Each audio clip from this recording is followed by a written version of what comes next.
Ram football খেলতে ব্যস্ত আছে, তারা মুভি দেখতে ব্যস্ত আছে, আমরা ঘরটি রং করতে ব্যস্ত আছি। এই ব্যস্ত আছি বা ব্যস্ত আছে এই ধরনের বাক্যগুলিকে কিভাবে ইংরেজিতে অনুবাদ করতে হয় তা এই ভিডিওর মাধ্যমে শিখব। তো চলুন দেখে নেওয়া যাক। যখন কোনো ব্যক্তি কোনো কাজ করতে ব্যস্ত আছে বা ব্যস্ত রয়েছে, তখন সেক্ষেত্রে আমরা বিজি এই অ্যাডজেক্টিভ দিয়ে বাক্য গঠন করি। কয়েকটি উদাহরণের মাধ্যমে আমরা দেখে নিই। যেমন, Ram is busy playing football, Ram football খেলতে ব্যস্ত আছে। They are busy watching the movie, তারা মুভি দেখতে ব্যস্ত আছে। Are you busy reading a book, তুমি কি বই পড়তে ব্যস্ত আছো?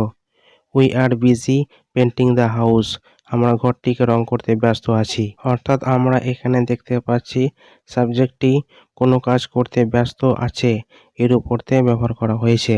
এই ধরনের বাক্যগুলিকে গঠন করার জন্য আমরা যে পজিটিভ স্ট্রাকচারটি ব্যবহার করি সেটি হলো প্রথমে সাবজেক্ট, তারপরে সাবজেক্ট অনুযায়ী ইজ অথবা এম অথবা আর, তারপরে বিজি, তারপরে V1 অর্থাৎ ভার্বের বেস ফর্ম, তারপরে আইএনজি অর্থাৎ ভার্বের সাথে আইএনজি যুক্ত করতে হয়, তারপরে কোনো অবজেক্টকে আমরা ব্যবহার করি। এবং এই বাক্যগুলির ইন্টিগ্রেটিভ স্ট্রাকচারটি হলো সাবজেক্ট অনুযায়ী প্রথমে ইজ অথবা এম অথবা আর, তারপরে কোনো সাবজেক্ট, তারপরে বিজি, তারপরে V1, তারপরে আইএনজি অর্থাৎ ভার্বের সাথে আইএনজি যুক্ত করতে হয়, তারপরে কোনো অবজেক্টকে আমরা ব্যবহার করি। এবার আমরা অতীতকালে এর ব্যবহারগুলো দেখে নিই। যখন কোনো ব্যক্তি অতীতে কোনো কাজ করতে ব্যস্ত ছিল, এই ধরনের বাক্যগুলিকে আমরা এইভাবে অনুবাদ করি।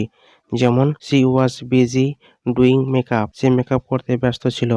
বিজয় was busy talking to the girl, Vijay মেয়েটির সাথে কথা বলতে ব্যস্ত ছিল। Why are you busy cooking, তুমি কি রান্না করতে ব্যস্ত ছিলে?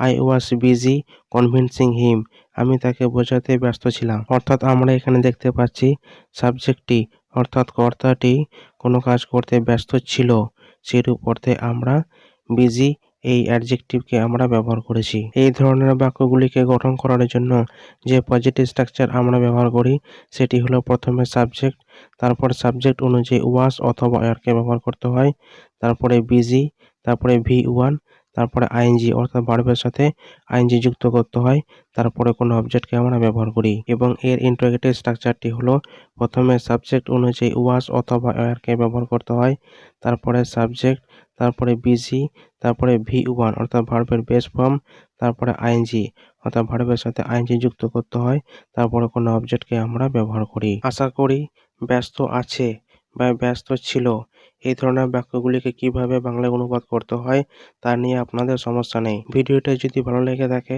তাহলে অবশ্যই লাইক, কমেন্ট, শেয়ার এবং সাবস্ক্রাইব করতে ভুলবেন না। Thank you, have a nice day. ধন্যবাদ, আপনার দিনটি শুভ হোক।